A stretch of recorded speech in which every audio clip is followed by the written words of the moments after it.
essentially rubbing in their face because you were fucking booking film after film at SNL. Why did that stop? It's never now stopped. I have material that I love that it's comics never like. Stopped. And Look the at your movies IMDb page, will you please, and realize that it never stopped. Here's the thing with me, and I said this to Mark Maron when he was on the podcast. My whole thing was, I'm going to make these people laugh that are in front of me, no matter what time of night, no matter what day of the week. I don't care if it's a prom show. I don't care if it's an early show. I'm going to do whatever it takes to make these people laugh as hard as physically possible. Whereas Mark Maron and that alternative crew was, I'm going to make these people laugh my way. And if they don't laugh, fuck them, it's not for me. And which is a way of going, which in 20 years, you've accumulated enough 10% of the rooms to fill a crowd with all of those 10% added up. When I started the That's Boston... 200% though, if you're 20 years. Is that true? When I started the Boston Comedy Club, one of the first guys that went on stage there was Maron, along with Louis C.K. And I remember Maron's first joke, because he'd come from Boston, I brought him down to do a set there. He did this fucking Jerry Garcia thing again? And his first line there was, he says, I've been here for a week, this week, before this weekend for this show. It's been raining all week. This is the first day the rain stopped. And the city still smells like piss. God can't even clean up the city. It's great. Great line, original, never heard anything since. And I thought to myself, again, he's chosen to do the kind of material that's just not of the norm. But to me, that's completely right down the middle. And I like Louis' bit, which was one of his first bits, was, I live in New York, the only city where you have to say things like, hey, that's mine, don't pee on that. That's right. Which is also similar to David Tell, I live in New York City, the only city in the world where you can say, look at that naked guy standing on the mailbox swinging a machete. No, not that one, the other one. So 3, again, parallel bits. Yeah. There's 3 right there. But the bit that would garner the most respect out of all those bits is not Louis' bit, because Louis says, hey, that's mine, don't pee on that. Attell's would be the one that's the most respected, and Maron's wouldn't be either, because, again, it was about the smell of piss. So you had 2 piss jokes, and Attell's is one that doesn't use any lowest common denominator. I'll tell you why I like Attell's the most, and I learned this from Buddy Hackett. Attell's bit has motion. There's a guy swinging a machete, like you have to physically, in your mind, picture a naked guy. So anyone listening has a different guy in their head, which is what I love about comedy. It's true, and that's a great point. But also for the comics listening, again, we're talking about 3 of the most prolific comics out there. So I'm not suggesting that 1.5. I'm not suggesting that Louis or Mark's joke was like a shitty joke. I'm just saying. No, we all just said they were great jokes. Robert Morton. Don't fucking back out of that, Cat. We all just established these are 3 great comics with 3 great jokes. 3 great jokes. The only all right, but when you reset it, it makes people go, "Wait a minute, they were talking shit about you." I'm talking. I'm putting my name on. You said nice things about them, and then you backtrack like, "Don't get me wrong." We all said and established these are 3 of the best comics with 3, and I'm the one that was the jerk and said 1.5. Yeah. Well, anyway, what I'm trying to say is, when Letterman, when Bob Morton, well, Dan, you're doing good. It's nice to get on radio and not talk. It's a good career move. Man, you got a face. You guys are like blabbing away here. Well, fucking hop in. Your third mic. I will. So when Bob Morton came to Boston to audition people for the Letterman show, he used to call me and tell me, "Listen, Barry, I don't want any comedians that do these things, and I'm gonna send you a letter, and I'm gonna tell you in person. I don't want any moisture humor, no piss, no menstruation, no coming." It was for Letterman, yeah, of course not. I don't want any swears. I don't want any sex jokes. I don't want any drug jokes. I don't want any. Rob Morton kind of sounds like a downer. I don't want any gay jokes. No gay jokes? What's Uncle Dan going to talk about? So Letterman didn't besides want moisture and gays. So Letterman didn't want any of that. So the point I'm trying to make is, though the joke of Maron's and the joke of CK's at the time when Morton was there, those jokes would not have gotten on they Letterman. involve piss. I understand. But Attell's joke would have gotten on Letterman, and that's the kind of joke. If you're a comic, think about constructing the joke, if you can, without those lowest common denominator things, without the dick joke or the piss joke or the sex joke. That's not to say you can't do that in the clubs and the theaters or whatever, You can always add it in. It's hard to take it back. It's hard to take the swear word out. It took me it took me 10 years to have like a G show for corporate gigs. Because I used to be, when I had like a college to do, I panicked. I would panic, Uncle Dan. Why? Like, because the show has to be PG, and I was like, oh my God, because my whole act, like Katz, the act I'm doing now is the act I'm most proud of, because it's the most conversational, and it's me. Heard it.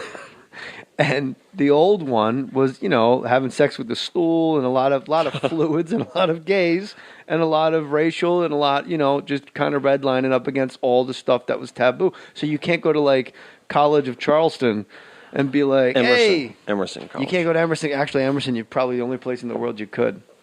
So I'm at Oscar De La Hoya's Evening of Champions, to go back all the way back to before Katz got here. 2002.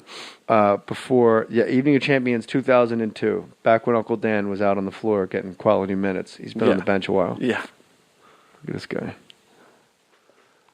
Oscar De La Hoya's got this huge charity, Evening of Champions, and he gets, it's Golden Boy Promotions. He gets everybody who's anybody, to present, and he gives out like scholarships and stuff. Like he built a gym in East LA. Oscar's a guy that really put his money back into where he came from. Yes, he has. I'm backstage, and it's me, Ving Rhames, and Rafer Johnson, the Olympic runner, right? Wasn't he decathlon? No, you're thinking of Bruce Jenner. No, I'm not confusing those You're thinking of Kris Jenner. Maybe. You're thinking of Kim Kardashian. Yeah. She's a different kind of decathlon. It involves rappers, point guards, and tailbacks. Yeah. Anyway, so it's me, Ving Rhames, and Rafer Johnson. And I'm sitting in a chair where your knees are higher than your butt, like you know what I mean? And No, Ving but go Rhames, ahead. you really don't know? You can't picture that? Your you knees are creep? higher than your butt. Okay, go Well, ahead. you sit in the chair, your knees are up high, and your Yes. butt, like you sink into a chair like a child. I got you.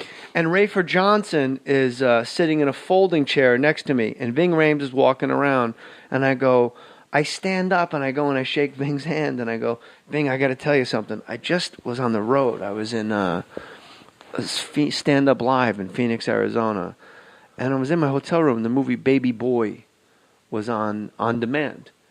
And, I'm not like a porn guy. I don't like watch dirty movies. I watch like movies. And I saw your movie Baby Boy that you did with Tyrese. And I got to tell you, it was so good. It's not something I would have ever gone to see. And it wasn't made for me. It's a black movie, but it wasn't. It was really great. And your character, Ving Rhames in the movie, plays a guy with 2 strikes, 2 felonies. And he walks around the house like in those mechanic jumpsuits. Yep. But he always wears a weight belt. And he's Tyrese's mom's boyfriend, and like Tyrese can like hear them having sex and like hates him, as you would hate anybody having sex with your mom. But he walks around the house with a weight bench. That's why I hated my dad. And he's I hated your dad too because he was having sex with my mom. Oh man. He got around that Hoyt. So he hates the guy, and they argue, they butt heads all the time, right?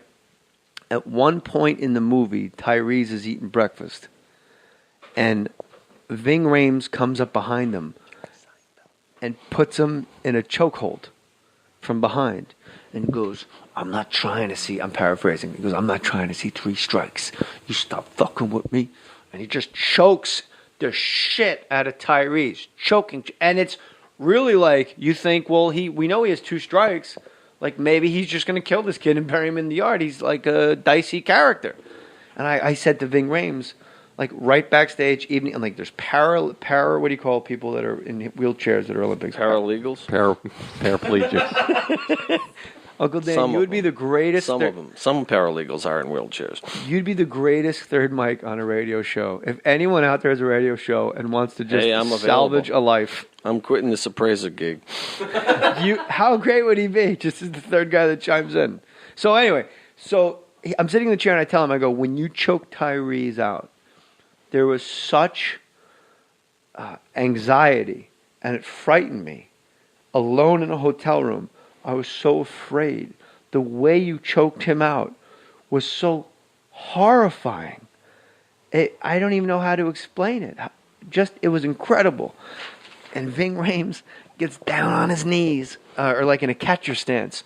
So, and he puts his hands on both of my knees, like we're way too close. And he goes, "I'm glad you enjoyed that, big man. Because you know when you choke a guy out, you can choke him out where he goes unconscious.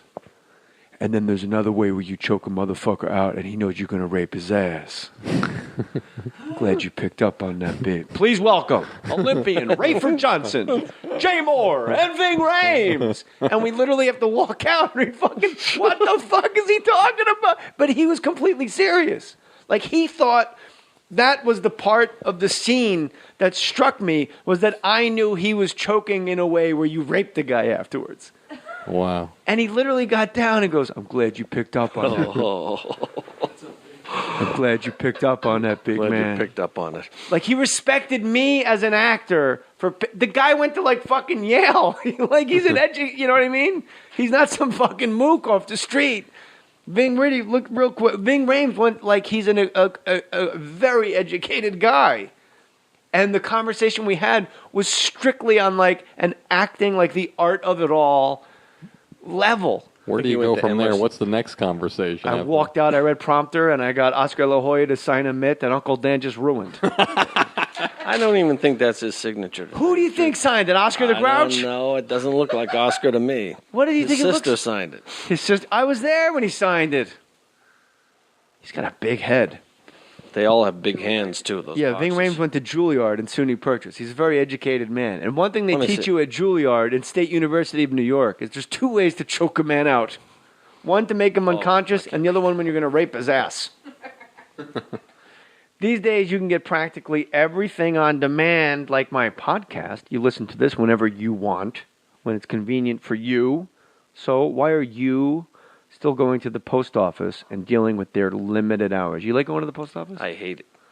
I wish I could print the stamps on my computer, hand it to my postman, and then forget about it.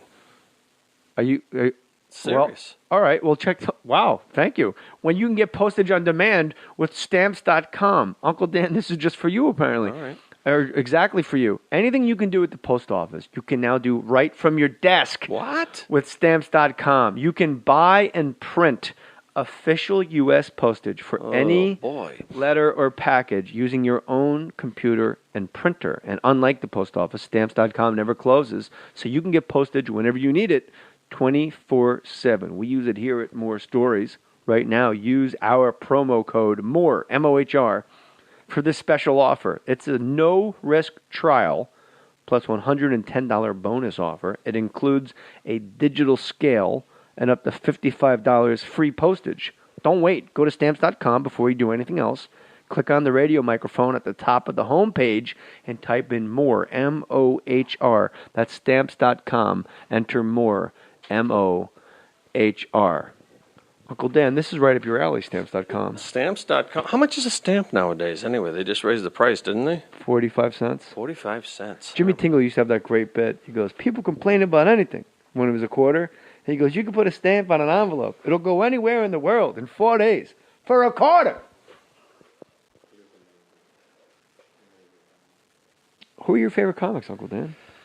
Old time or old school? Well, or Jan Murray. Jan Murray. Jan Murray. I used to love Jan Murray. I don't know why. I mean, I liked a lot of the old guys. The Shecky Greens and all those guys that when I was like in the 50s coming up. But my favorite all time probably would be Carlin. I like George Carlin. Greatest that ever lived. Yeah. So, Katz, I don't think I got an answer from you. What reality show you personally would you say, I'll go on that, I can win that? Or if it's not a contest, which one would you just like to be on? Like The Littlest Chocolatiers, where the midgets make chocolate. I think if I could be on any reality show, I'd be on Intervention. As an addict? I just want to see what it's like to have a group of people who love me fight that hard to save me. That would be that'd be a beautiful moment. Haven't you listened to this podcast? Katz, go sign Joe Mackey. We're all here as an intervention. You got to cut loose. Sign him up. Dear Barry, all I see here is I love intervention. I tweeted once a long time ago, the problem with interventionists is they always choose the wrong town. Because whenever you watch Intervention, the addict's like, I'm not going to Natchitoches, Louisiana. Like, it's the town that makes them nuts. Like, what? What? Jupiter, Florida? No. Hollywood? Hollywood, California? No way, dude. I'm not going to Hollywood, California. I think what for you talk about pitching shows and stuff, and we pitched a lot of shows before, and we've had a lot of fun doing it. One of the most amazing things for the people listening who want to pitch a show